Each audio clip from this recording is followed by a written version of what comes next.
welcome to another episode, 30 Lake Outdoors. My name is Merle, and today hey guys, ice fishing. welcome back to the channel. Today we are up at the cabin and we are going to be doing a bunch of maintenance. As you may or may not know, I brought up a plow truck because I want to be able to film throughout the winter months. And I had a rude awakening. Last night I went out to the truck to fire it up and to get it ready. And thought the battery was dead. It wasn't starting up. And I had the battery checked out. Put my battery charger on it for a couple hours. And turned out to be the battery is just fine. It's I think a starter switch or something is wrong with it in the ignition. So that was the first sign of bad luck. So then to get into the driveway, I went ahead and broke out the old trusty snowplow. Or not snowplow, snowblower. And the snowblower, the auger on it won't turn. So I'm going to have to do a little bit of maintenance on that this weekend as well, but I don't think I'm going to show any of that in the video. But this morning I'm just going to start by getting breakfast ready. I got a little bit of 30 Lake Outdoors on my makeshift TV set here at the cabin. He's a new YouTuber that I enjoy watching. I find it kind of funny, the older I get, the less interest I have on TV. And the more interest I have in supporting and watching other YouTube channels. It seems like TV just doesn't have the quality that it used to have.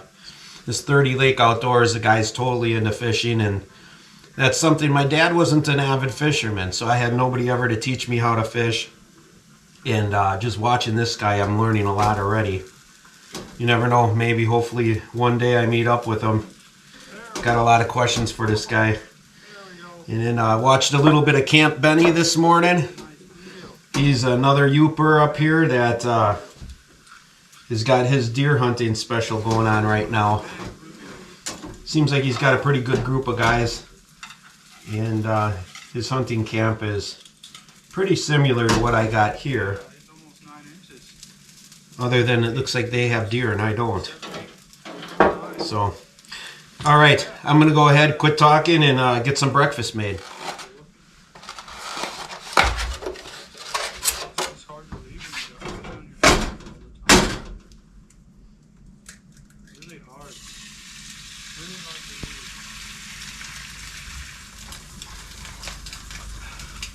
It's a little bit bigger than the quail eggs that Wiley's been raising, but this should make for a pretty good breakfast.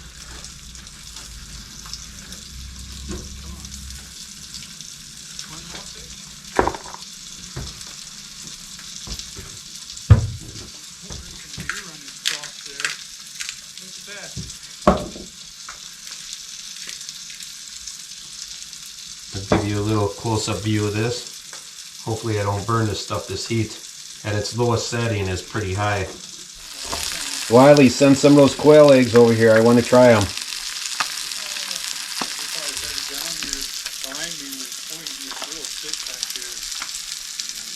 Life is good. Oop.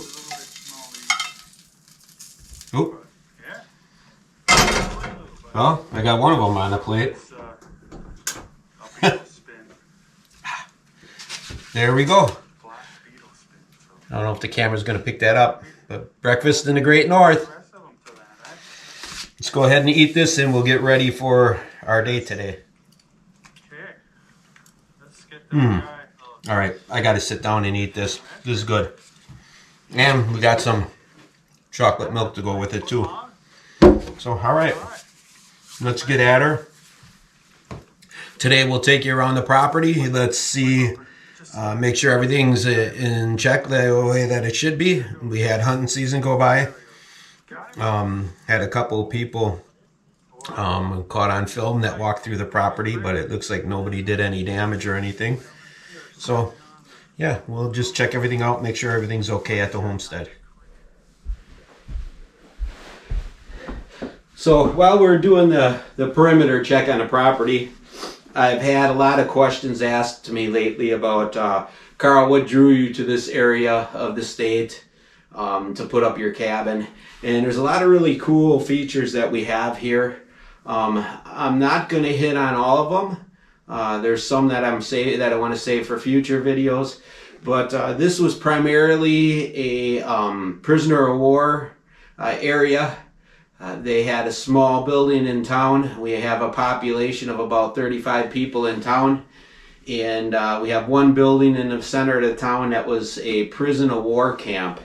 And it's kind of unique prison of war camp because it doesn't have any fences around it. It's just simply a building. And the reason why they didn't have to put any fences around it is because of, I feel like Mr. Rogers here, because of this land is out in the middle of nowhere, and if any of the prisoners were to try to escape or to get away, they would virtually be carried away by mosquitoes. And the land was much too rough for them to be able to survive out on their own without having a knife or anything of that nature. And so it was a pretty unique prison of war camp, and it has a little bit of history behind it that's pretty awesome. And then also there's, after the war was over, a lot of this industry, as the Northwoods has turned into, has been primarily a place for our nation to harvest a lot of their lumber from. And so the lumberjacks took over. And I'll take you to an old area where there was a lumberjack base that was settled. It's a base camp, but unfortunately everything has deteriorated over time, and I kind of like to get a metal detector, go back there and do a little bit of detecting to see what they left underneath the soil. But it's merely just an open field right now, and I could picture years ago them tying up their teams of horses there and all that other stuff. And 22 years ago when I bought this land, you could see things a lot better, but now a lot of the trees have overgrown. And we'll walk down an old railroad trestle, which is basically just a pathway now. And the tracks have been taken out, and that has kind of disappeared too. So you're going to have to use your imagination a little bit. And yeah, let's go for a little bit of walk. We'll do our perimeter check, and I'll show you some of the beauty of the area here where we have the cabin.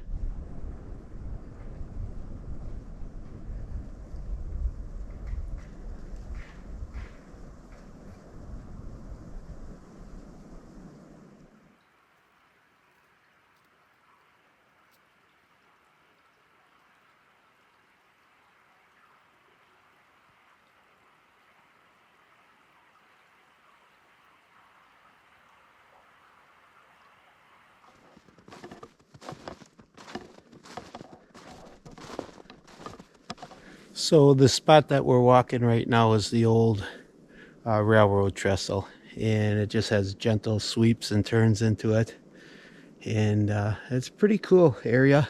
A lot of times I walk along here and shoot grouse. If you're wondering why I have blaze orange on, it's because this is the last 3 days of black powder season in Wisconsin, and I don't feel like being shot.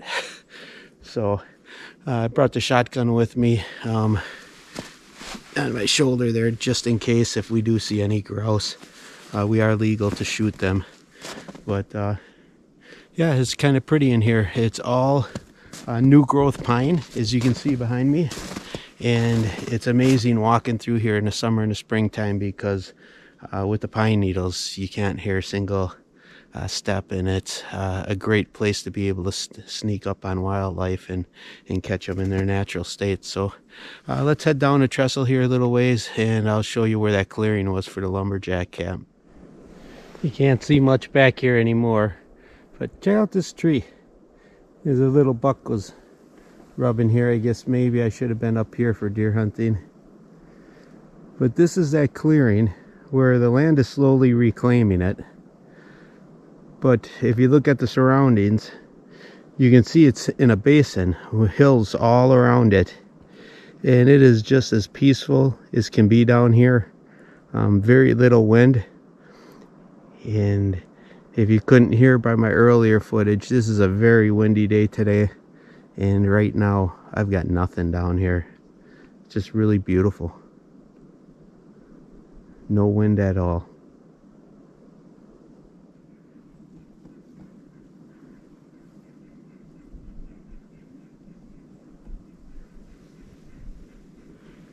Right there we got a deer bed. And it looks like the mama probably laid here. And then the other baby or small deer laid there. It's very peaceful and secluded back here.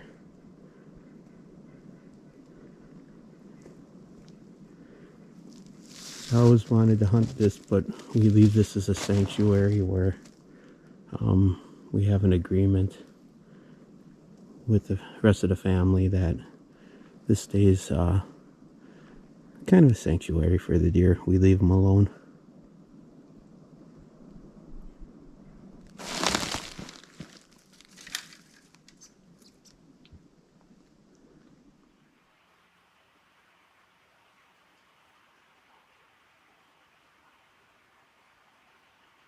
All right, thank you so much for joining us this week on Carl's Off the Grid.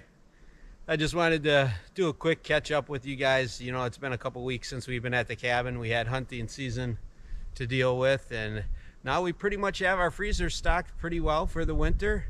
I'm thinking there's been a couple people that ask what I do with the venison, and maybe I'll show you how a couple different ways that we prepare it. Normally we freeze it, but this year we're experimenting a little bit with canning it, and we have some extended family members who don't care for the taste of venison, and when you can it, there's a lot of little tricks that you can do, like adding pieces of bouillon cube and things like that, that'll give it more of the taste of beef.